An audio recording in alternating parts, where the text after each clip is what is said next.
Aleluia! Boa noite, família! A paz do Senhor Jesus.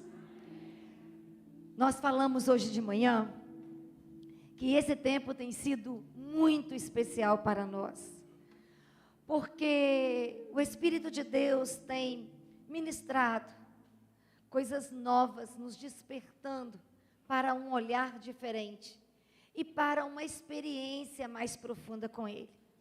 E ontem o pastor Glauco ministrou para nós, ontem à tarde, onde ele apresentou para nós que é necessário superar os desafios, porque ele precisou lidar com desafios e lida até hoje. E agora à noite ele vai continuar ministrando as nossas vidas. E é com muita alegria e muita celebração que eu quero convidar você a aplaudir o Senhor, celebrar o Senhor pela vida do pastor Glauco, recebendo ele com todo carinho. Ele é pastor metodista, ele tem trabalhado a questão da inclusão a nível nacional, e nessa noite ele vai ser a boca de Deus para o nosso coração, amém? Você pode estender as mãos para cá, para nós orarmos? Pai, aqui está o teu servo. Nós sabemos que o Senhor nos usa segundo o nosso coração quebrantado diante de ti. E temos aprendido que quando as nossas dores se fecham, um ministério se abre para glorificar e exaltar o teu nome.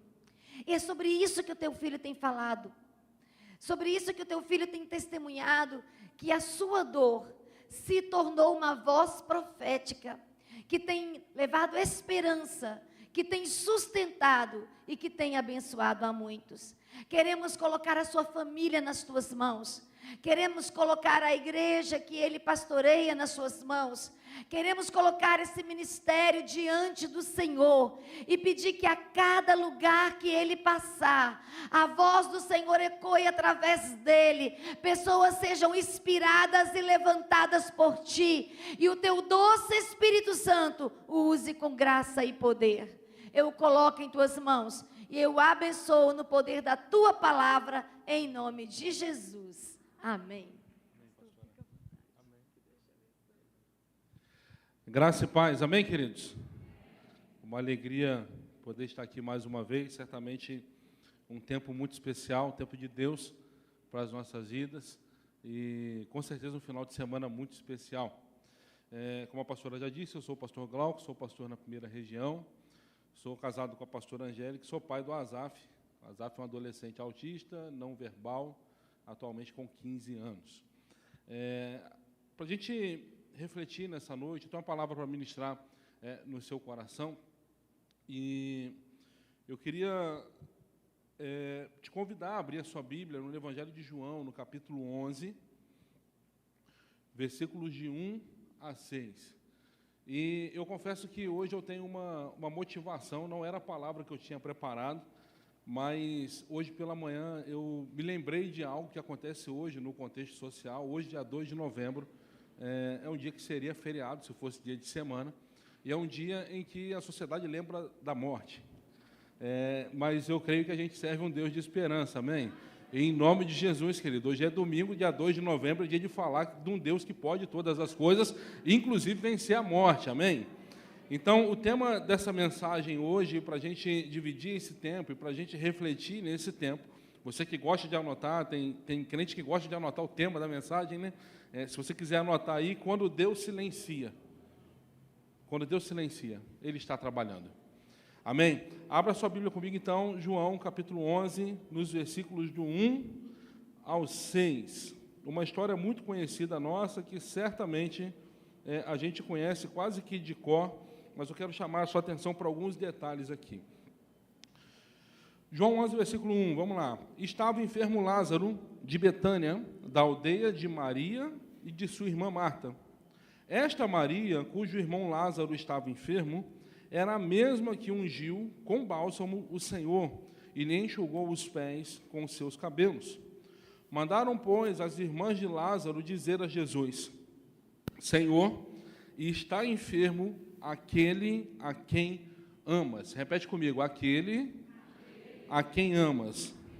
Ao receber a notícia, disse Jesus: esta enfermidade não é para a morte, e sim para a glória de Deus, a fim de que o Filho de Deus seja por ela glorificado.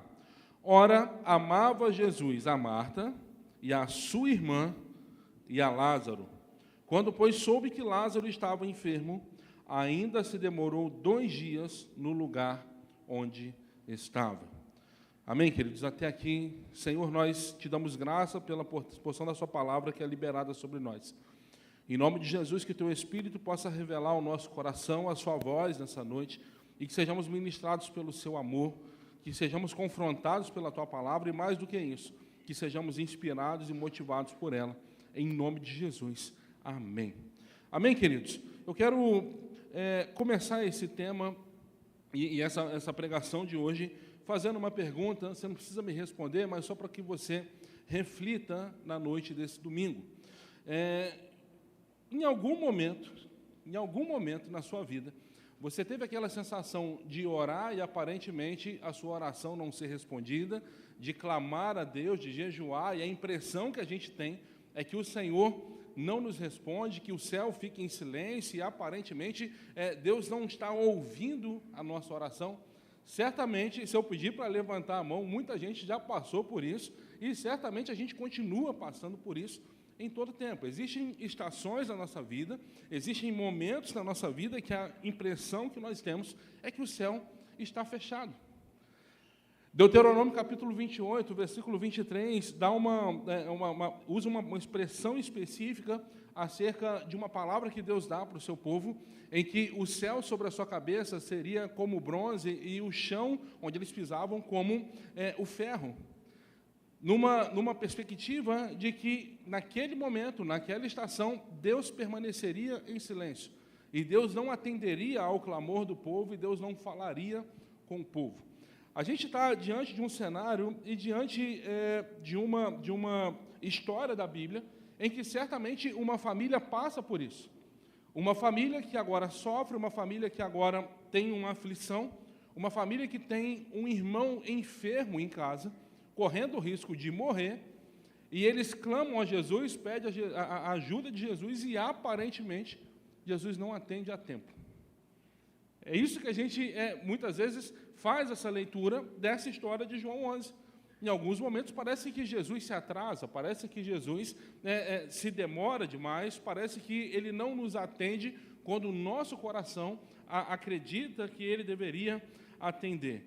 E é importante a gente pensar sobre isso e pensar sobre momentos como esse, porque certamente todo crente maduro já conheceu em algum momento da sua vida o silêncio de Deus. Todo cristão minimamente maduro já lidou com o silêncio de Deus. Já lidou com essa sensação de que o céu aparentemente está fechado. Já lidou com essa sensação de que Deus aparentemente não ouve as suas orações, de que Deus não responde ao seu clamor, de que Deus não corresponde à sua fé. Todo cristão maduro passou por isso em algum momento da sua vida. E não é um silêncio, eu preciso destacar isso, o silêncio de Deus na nossa vida, ele não é um silêncio de ausência. O silêncio de Deus na nossa vida, ele é um silêncio de estratégia.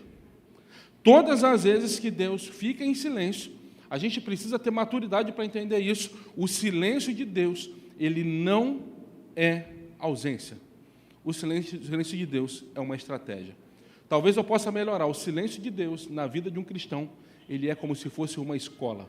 A gente sempre aprende alguma coisa enquanto Deus fica em silêncio. E eu queria, nesse momento, ainda no início dessa ministração, chamar a sua atenção para algo. Existem momentos na nossa vida que, aparentemente, o céu está calado, mas como um homem de Deus, como mulher de Deus, a gente precisa carregar com a gente a convicção de que, embora aparentemente o céu esteja calado, o trono de Deus ele continua ocupado. E Deus continua ouvindo as nossas orações. Deus continua ouvindo o clamor do nosso coração. Ele continua sondando o nosso coração, mesmo quando, em meio à aflição, nós não somos capazes sequer de orar. Não conseguimos expor em palavras aquilo que passa no nosso coração, a angústia que aflige o nosso coração. O silêncio de Deus não é ausência, o silêncio de Deus, ele é estratégia. O silêncio de Deus, ele dói, mas ele também educa. O silêncio de Deus, ele até pode nos frustrar, aparentemente gerar uma frustração no nosso coração, mas ele nos prepara para viver algo sobrenatural e extraordinário. O silêncio de Deus, ele pode até parecer abandono, mas na verdade o silêncio de Deus é uma construção. E a gente aprende isso nesse texto. A gente aprende isso enquanto a gente faz a leitura de João 11 e vai perceber algumas coisas que acontecem aqui. Eu quero chamar a sua atenção nesse texto para algumas coisas que estão aparentes aqui. Quando Jesus decide ficar, ao invés de ir ao encontro, ao invés de atender aquele chamado. Para a gente entender esse momento, a gente precisa entender quem eram as pessoas envolvidas ali. E a primeira coisa que eu quero destacar sobre essas pessoas é que Marta e Maria, assim como Lázaro, não eram pessoas comuns. Não se tratavam de qualquer pessoa. Marta e Maria não eram apenas conhecidas de Jesus, elas eram suas amigas. Era uma família a quem Jesus chamava de amigos. Lázaro não é qualquer um. Olha como que o recado chega para Jesus. Eles não chegam para Jesus, ela não manda um recado para Jesus, tem um cara lá em Betânia que está doente. Não. O recado chega dessa maneira aqui, Lázaro, aquele a quem tu amas, está enfermo. Não está falando de uma pessoa qualquer. Está falando de alguém sobre quem Jesus explicitamente declarou que amava. E é interessante a gente pensar sobre isso, porque o que você espera de quem te ama? O que nós esperamos de pessoas que notoriamente nos amam e declaram esse amor? De quem me ama, eu espero resposta rápida. De quem me ama, eu espero socorro imediato. De quem me ama, eu espero uma presença inquestionável. Independente do que aconteça, sabe o ditado? Estou contigo e não abro. Independente do que aconteça, eu estou contigo. De quem me ama, eu espero isso. De quem me ama, eu espero uma resposta rápida, uma resposta que acontece ali no momento imediato ao meu pedido de socorro. De quem me ama, eu penso que essa pessoa deveria estar presente de uma forma inquestionável. Mas Jesus fica. Jesus recebe um pedido de ajuda e decide ficar. Fica mais 2 dias. Fica onde está. Fica em silêncio, fica distante, mas não fica indiferente. A gente precisa aprofundar um pouco em parte desse texto aqui, para que a gente entenda o que acontece aqui, e certamente para que a gente saia daqui hoje com a compreensão de que o silêncio de Jesus e aquela aparente demora foi algo planejado. O texto mostra isso para nós. Versículo 3, Marta e Maria, elas não pedem a cura de Lázaro. Elas não mandam um recado, fala para Jesus vir aqui curar Lázaro. Não fala isso. Elas apenas lembram a Jesus quem Lázaro era. Aquele a quem tu amas. Aquele a quem tu amas está enfermo. Versículo 4, Jesus ele dá uma resposta que, embora aparentemente simples, é uma resposta profundamente teológica. Qual é a resposta de Jesus?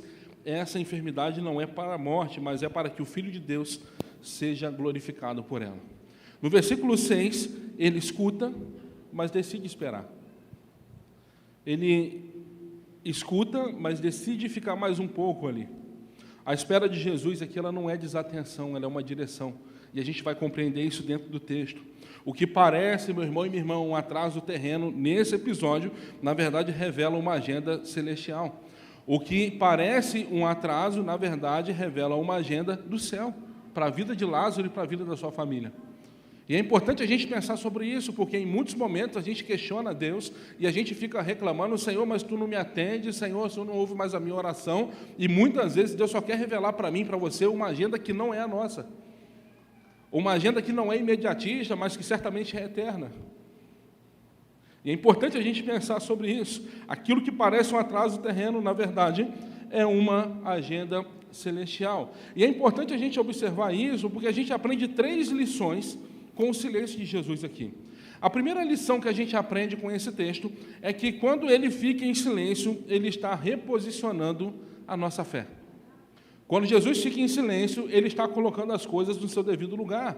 Ele está reposicionando a maneira como a gente acredita e a maneira como a gente serve. Quando Jesus decide ficar em silêncio, a nossa fé ela vai sendo reajustada. Marta, naquele primeiro momento, ela queria a cura. Primeiro ela lembra quem Lázaro é, mas depois, mais adiante, a gente vai perceber no texto que o que ela buscava, na verdade, era a cura de Lázaro, enquanto Jesus queria revelar a ressurreição. Elas queriam alívio, mas Jesus queria revelar a eternidade. Nem sempre, meu irmão e minha irmã, Deus responde ao nosso clamor. Mas na maioria esmagadora das vezes, Ele responde a um propósito. Nem sempre Ele responde à vontade do nosso coração, mas certamente Ele sempre vai fazer aquilo que está alinhado a um propósito. E é importante a gente pensar sobre isso. Da mesma forma que Deus fica em silêncio para reposicionar a nossa fé, a gente também vai aprender o seguinte: Ele silencia para preparar um milagre que rompa com os limites da lógica humana. Se Jesus se apressa e cura Lázaro, certamente alguém poderia dizer, ele curou Lázaro porque ele é médico.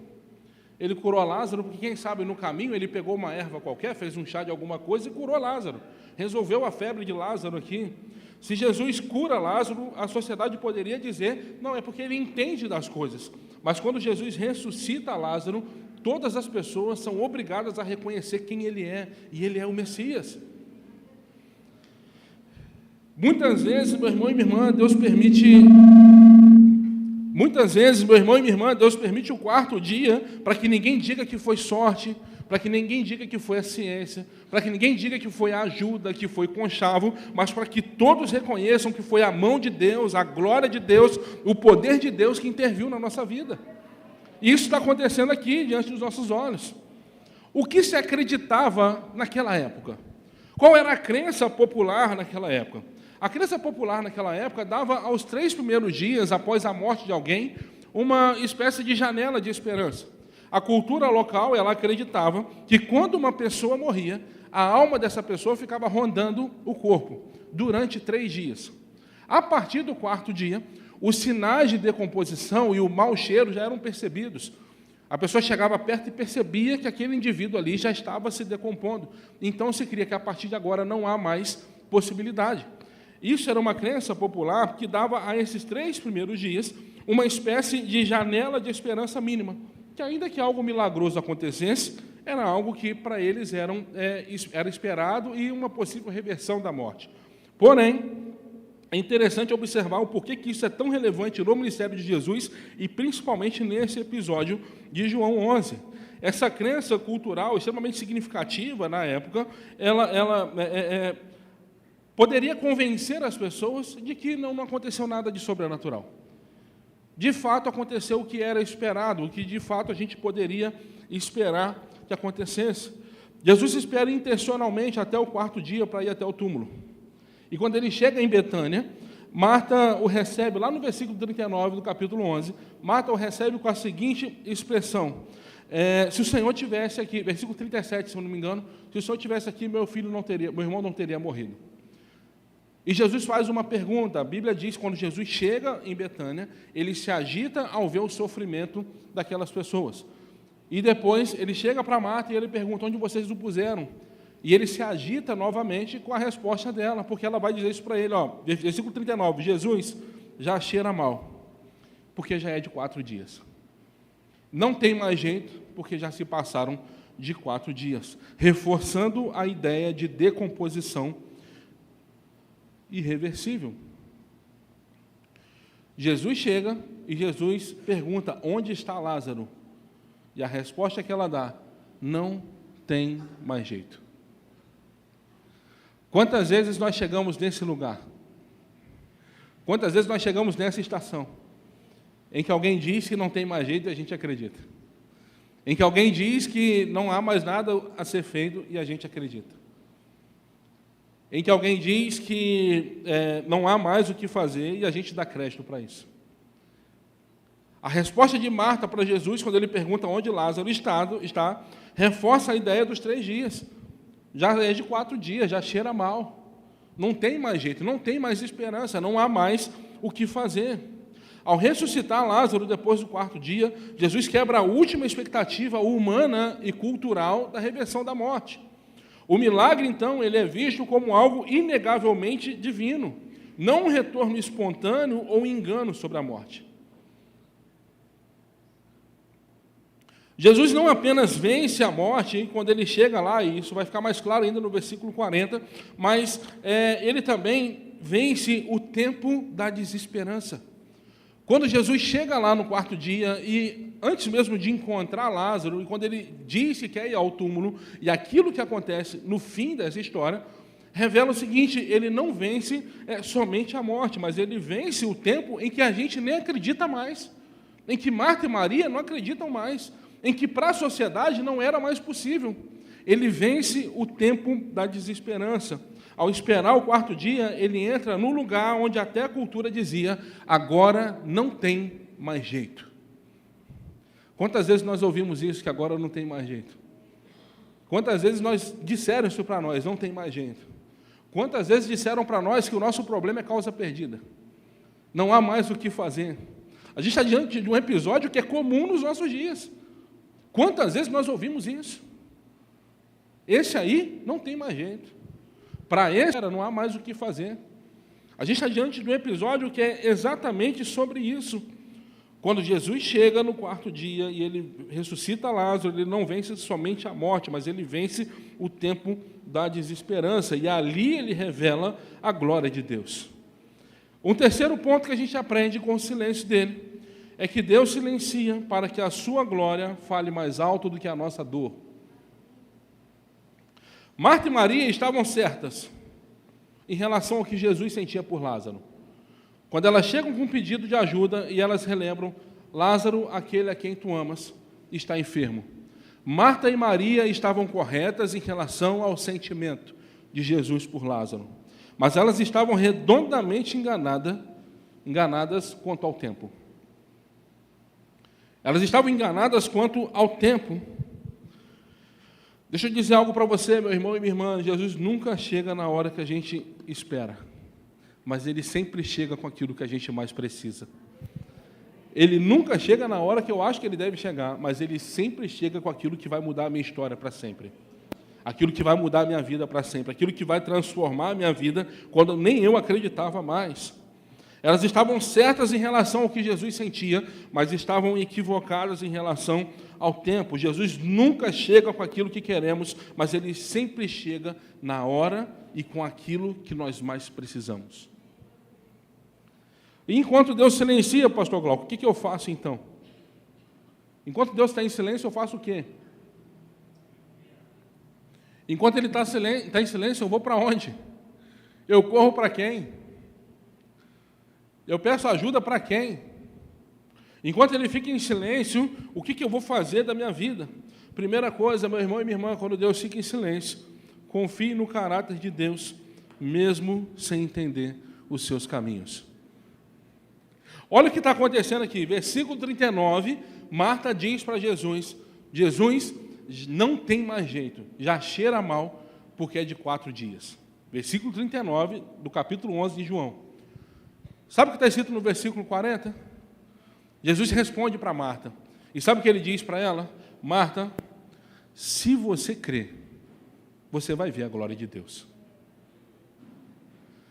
Se você confiar, se você acreditar, você vai ver a glória de Deus. Então, a primeira coisa, querido, enquanto Deus não responde, enquanto Jesus não intervém, enquanto as coisas não acontecem, a primeira coisa, confie no caráter de Deus, mesmo sem entender os seus caminhos. Um Deus que não mente, um Deus que não muda. Um Deus que é desde a eternidade até a eternidade. Um Deus que não volta atrás na sua palavra.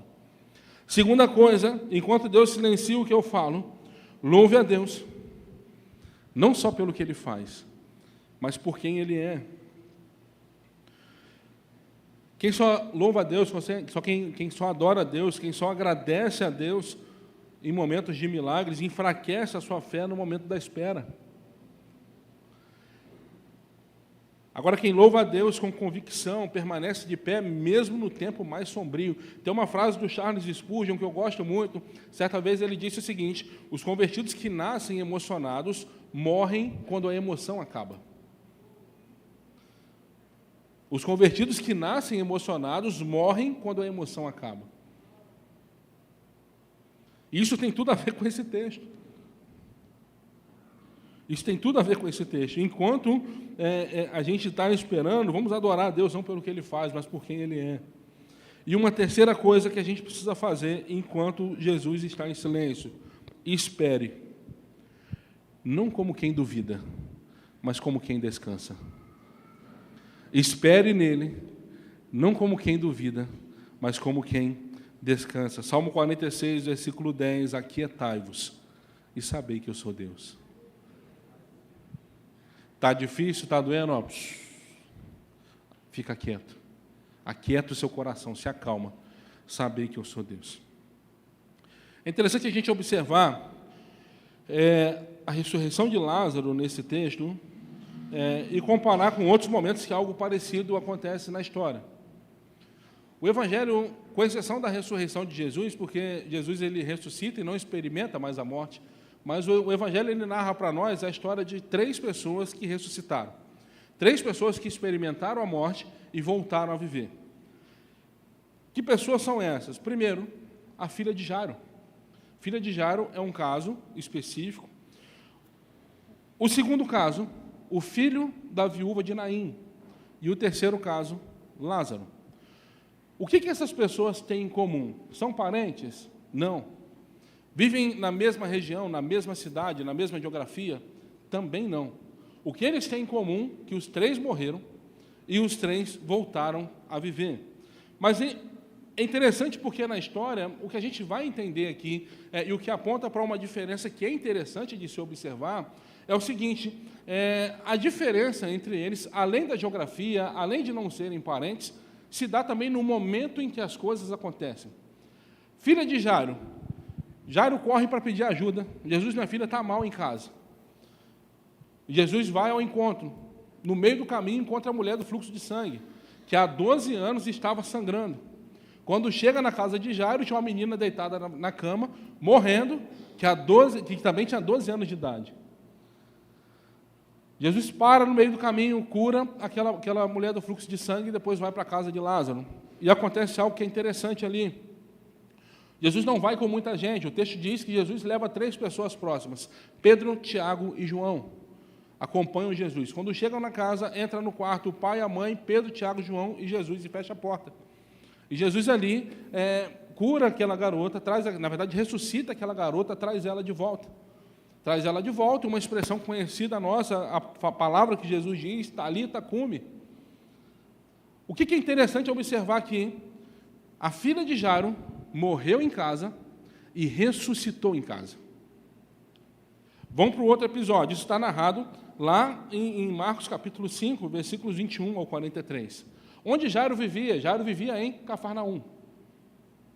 Segundo episódio de uma pessoa que ressuscitou. O filho da viúva de Naim. Vivia onde? Naim. Morreu aonde? Em casa. Onde ressuscitou? No cortejo fúnebre. O texto diz que Jesus está andando e, de repente, ele avista aquela multidão levando o corpo de um jovem e ele vai até lá. E, quando ele chega lá, ele se compadece da dor daquela mãe e ele decide, então, ressuscitar o seu filho. Olha que interessante. O filho da viúva de Naim morreu em casa. Ressuscitou aonde? No meio do caminho. E o terceiro episódio, Lázaro. Vivia em Betânia, morreu em casa, ressuscitou aonde? 4 dias depois de ser enterrado.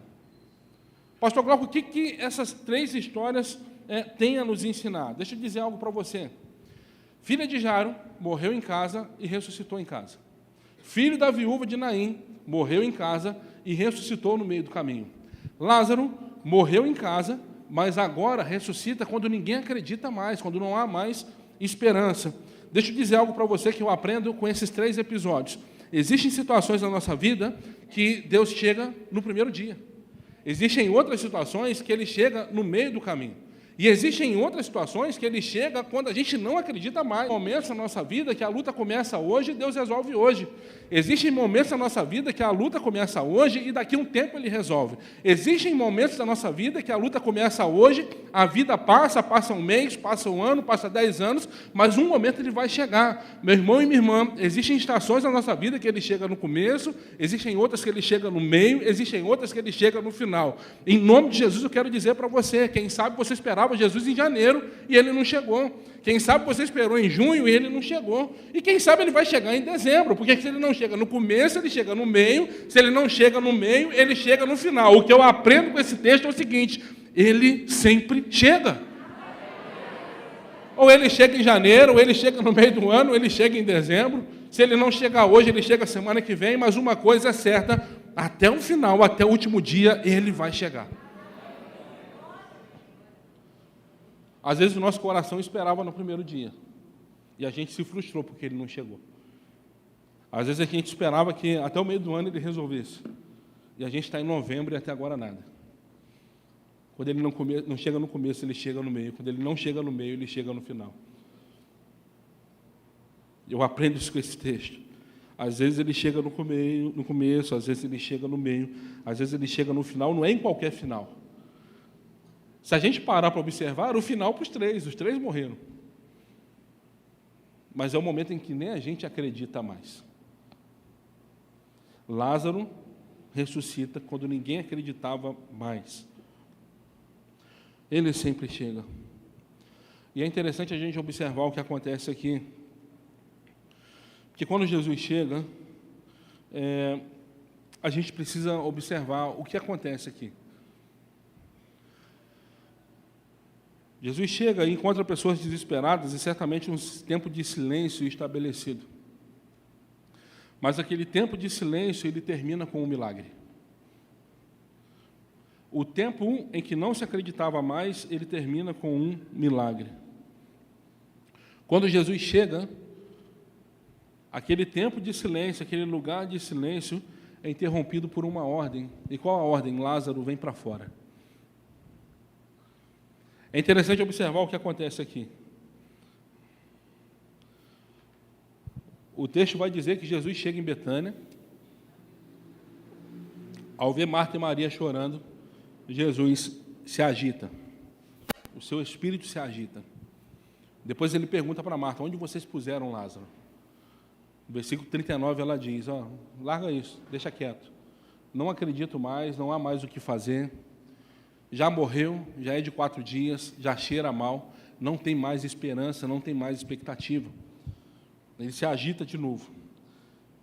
E aí até que alguém diz onde eles colocaram Lázaro. Quando Jesus chega diante do túmulo, quando Jesus chega no lugar onde eles puseram Lázaro, o texto diz que aquele lugar estava fechado. E ele dá uma ordem. Qual a primeira ordem? Tirai a pedra. Removam a pedra. Jesus tinha poder para tirar a pedra, sim ou não? Com uma palavra ele poderia fazer isso, sim ou não? Poderia. As coisas já estavam críticas demais. Já tinha muita dor estabelecida, já tinha muito sofrimento estabelecido ali.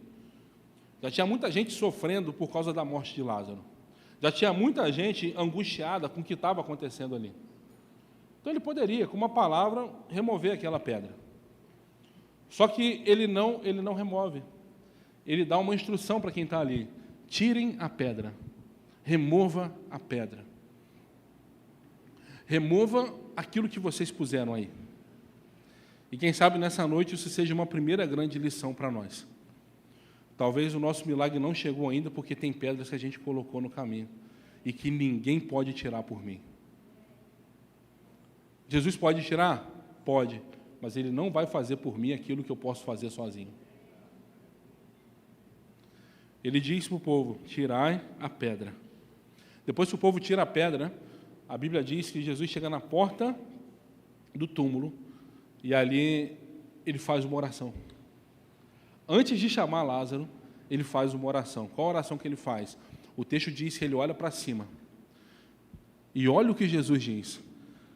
Pai, obrigado. Lembra do que eu estou pregando? Pai, obrigado, porque Tu sempre me ouves. Lembra do que eu falei no início? Que existem momentos na nossa vida que a gente acha que Deus não está ouvindo as nossas orações. Olha a pista que Jesus está dizendo para nós. Pai, obrigado, porque o Senhor sempre me ouve. Tu sempre me ouve. Ele sempre ouve. O Senhor sempre ouve o clamor do coração de quem o serve. Pai, obrigado, porque o Senhor sempre ouve. E depois que ele faz essa oração e agradece a Deus, ele se dirige a Lázaro. Lázaro, vem para fora. Lázaro, sai daí. Lázaro, vem para fora, vem para cá. Lázaro, esse lugar não é mais para você. O tempo da desesperança acabou. O tempo da ausência acabou. O tempo de silêncio acabou. Lázaro, vem para fora. O tempo de silêncio é interrompido com um chamado.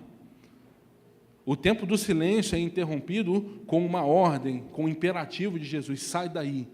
Eu vim aqui hoje para te tirar daí. Eu vim aqui hoje para te tirar desse buraco. Eu vim aqui hoje para te tirar desse ciclo de morte, de maldição. Eu vim aqui hoje para te tirar desse ciclo de desespero, para te tirar desse ciclo de sofrimento. E Lázaro sai. Quando Lázaro sai, acontece algo de novo. O que Jesus diz para quem está em volta? Desatai-o e deixe-o ir. Quem atou Lázaro? Foi Jesus? Não. Existem coisas na nossa vida, meu irmão e minha irmã, que a gente só vai experimentar um milagre de uma forma integral quando a gente tiver disposição e não tiver orgulho de voltar atrás. Coloquei a pedra, então eu vou lá tirar.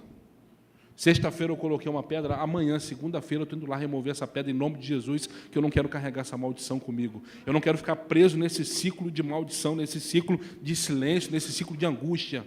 Eu não quero ficar preso nesse ciclo de dor. Eu vou lá e vou tirar aquela pedra para que o milagre aconteça.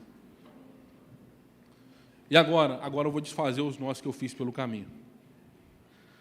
E aí o que a gente vai perceber nesse texto, meu irmão e minha irmã, depois que Jesus chega, o tempo do silêncio é interrompido por um milagre. Aquele que estava morto volta a viver.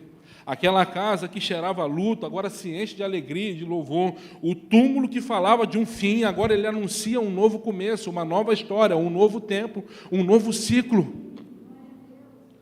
Então, em nome de Jesus, que o nosso coração entenda isso nessa noite. Quando o Senhor silencia, não é porque Ele parou de agir. Quando Deus fica em silêncio, na verdade, é porque Ele está prestes a fazer algo que vai calar todas as outras vozes. Em nome de Jesus, querido, eu repreendo toda voz que diz que não vai acontecer, porque eu creio num Deus que faz. Em nome de Jesus, toda voz que diz que não é possível, porque o Deus que eu sirvo faz, e Ele não volta atrás na sua palavra. Deus não volta atrás naquilo que cumpriu, que prometeu. Quando Deus fica em silêncio, não é porque Ele parou de agir, mas é porque quando Ele fizer algo, isso vai silenciar todas as outras vozes. Quem sabe vozes de quem está ao nosso redor, quem sabe vozes da nossa cabeça, quem sabe vozes que a gente permitiu levantar um altar no nosso coração, quem sabe vozes como a voz de Marta: Senhor, só chegou tarde demais, Senhor, só chegou quando não tem mais jeito. Em nome de Jesus, meu irmão e minha irmã, tem jeito sim. Eu conheço quem dá um jeito e Ele está aqui hoje. Eu conheço quem pode mudar a nossa história e Ele está aqui com a gente hoje. Eu conheço quem pode mudar a nossa vida para sempre e, em nome de Jesus, aquilo que Ele vai fazer vai mudar a nossa vida e vai silenciar todas as outras vozes. Vai, quem sabe, derrubar todos os altares de falta de esperança, de falta de confiança que nós permitimos que fossem erguidos. Em nome de Jesus, eu creio que o Senhor hoje está nos chamando. Sai daí. Sai desse buraco. Sai desse lugar de dor, sai desse lugar de solidão, sai desse lugar onde não há mais esperança. Sai desse lugar onde nem você acredita mais. Em nome de Jesus, eu creio que Ele está falando isso aos nossos corações.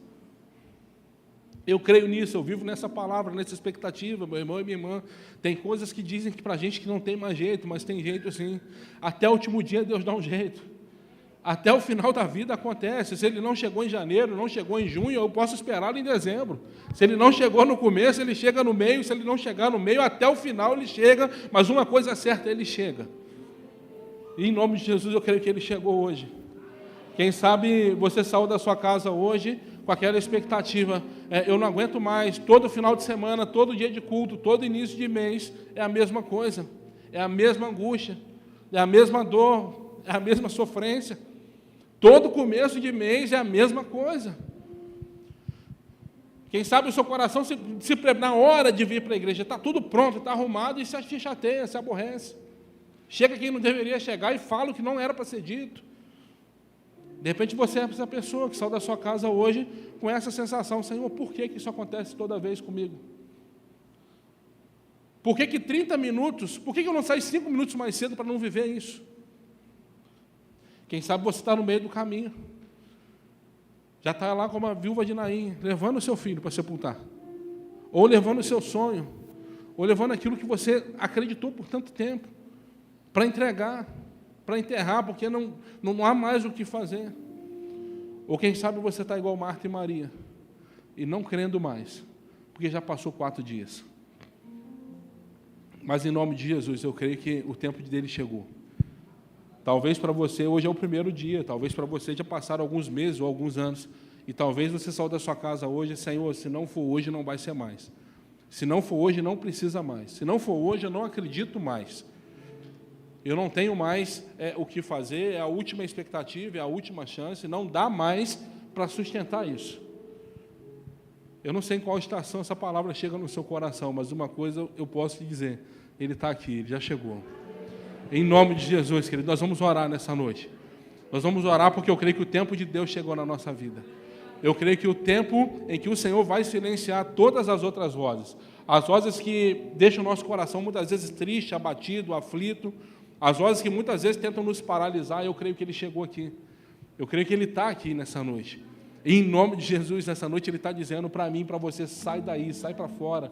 Sai desse lugar de angústia e vem para um lugar da revelação. Sai desse lugar de angústia e vem para o lugar da provisão. Sai desse lugar de dor e sofrimento e vem para o lugar onde você pode descansar. Hoje o Senhor está dizendo para mim e para você: espera. Não como quem desiste, mas como quem confia. Em nome de Jesus.